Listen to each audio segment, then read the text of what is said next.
Welcome to The Explainer. Today, we're stepping into a pretty fascinating framework. I want you to think of the ultimate judicial system, a real, spiritual courtroom where the stakes are, well, quite literally eternal. For this session, think of me as your systems instructor. I'll be briefing you on the intricate, highly structured, and incredibly mechanical legal procedures of spiritual jurisprudence. We're going to completely unpack the specific divine laws that govern this unseen realm. This is Lesson 14 of our deep dive. As we go through this, picture a sort of cinematic neuroanimation aesthetic in your mind's eye. Glowing neural pathways mapping out massive legal structures. These spiritual realities, they aren't just mystical, vague concepts. No, they are rigid, interlocking systems of cause, effect, and ironclad legal precedent. Okay, let's dive into this. Who exactly defends you when you're on trial in the court of heaven? Because make no mistake, every human soul will eventually face a trial. It's a pretty sobering thought, right? You have an adversary, identified as Satan, who operates strictly as the Chief Prosecutor. He doesn't just attack arbitrarily, he builds meticulous, legally binding cases against you based on your actions. To really understand this, we've got to understand the venue itself. The court of heaven is a literal spiritual jurisdiction. It operates on divine laws that govern both the seen and the unseen realms. And guys, these spiritual laws are just as concrete, universally binding, and honestly even more powerful than physical laws like gravity or thermodynamics. You can't just ignore gravity, right? Well, you absolutely cannot ignore spiritual law either. Before we can even talk about your defense, we have to look at the attack. There's a very stark contrast between two distinct concepts, prosecuting versus persecuting. Listen, the Chief Prosecutor cannot just arbitrarily punish you. To legally prosecute you before the righteous judge, he actually needs legal cause. And that cause? It's your unconfessed sin. That sparks a formal legal proceeding. Persecution, on the other hand, is just demonic mistreatment or harassment simply because a soul chooses Jesus as Lord. So it's the difference between a lawful indictment and unlawful harassment. Let's move to Section 1 and see how this builds. This is the Law of Substitution, the ultimate legal precedent. So if the prosecution has a completely legitimate case against you, how do you even survive? Well, you rely on a superior precedent, which is the Law of Substitution.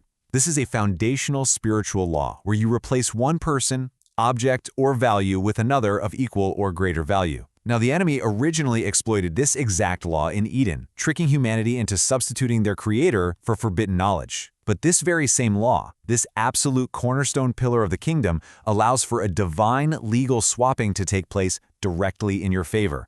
And this brings us straight to Galatians 3:13, which perfectly outlines how Jesus became the ultimate defense attorney. By stepping in, he utilized the law of substitution and legally took the place of the accused right on the cross. He literally absorbed the legal penalty, the curse of sin, and substituted his completely righteous standing for humanity's guilty one. It is a flawlessly executed legal maneuver to completely overturn the prosecution's case. Moving right along to Section 2, the Transitive Trust Function. We're looking at systemic legal pathways. But you might be wondering, how does a sacrifice made 2,000 years ago legally apply to a person sitting in a courtroom today? Well, the spiritual realm uses incredibly precise, almost network security-style mechanics.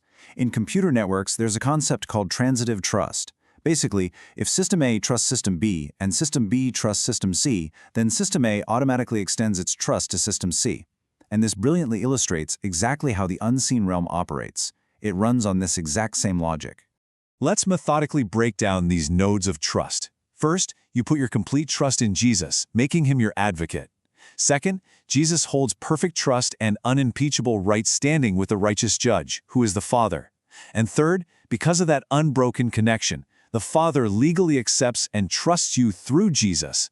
This transitive trust function is exactly what grants you a legitimate, legally binding seat in heavenly places right now. It's truly amazing.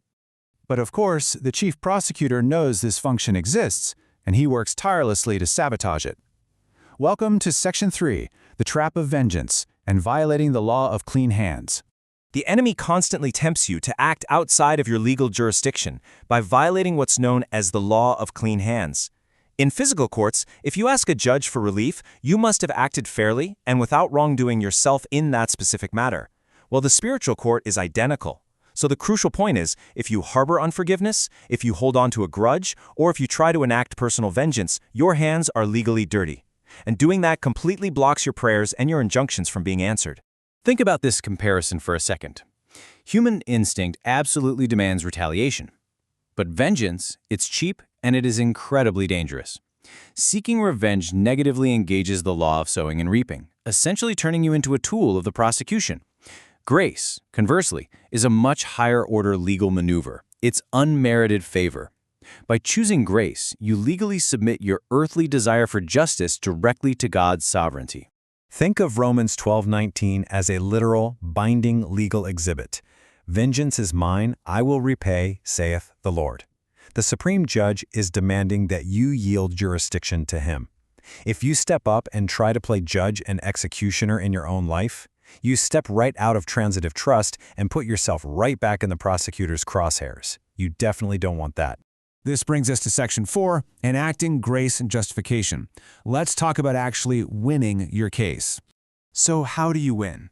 You lean into the multiplying impact of grace. Now, what's really interesting about this concept is that navigating this court isn't about just ignoring your pain or pretending wrongs weren't done to you. It's about practical obedience to a superior law. By actively forgiving your enemies, you literally force the court to forgive your trespasses. It submits a petition that substitutes enemy malice with love. It yields your earthly right for justice to the Supreme Judge. And it gives your defense counsel, Jesus, the absolute legal liberty to swap out your indictments. Here is the exact step-by-step procedure for entering the court successfully. First, you enter through humility, by examining your own heart for unconfessed sin. Second, you repent, which legally breaks all agreements with that monster of sin. Third, you request the blood of Jesus, essentially pleading the law of substitution as your payment. And finally, you absolutely must release forgiveness to those who have wronged you, proving that your hands are entirely clean before the righteous judge. We'll conclude our explainer today with this final, provocative question.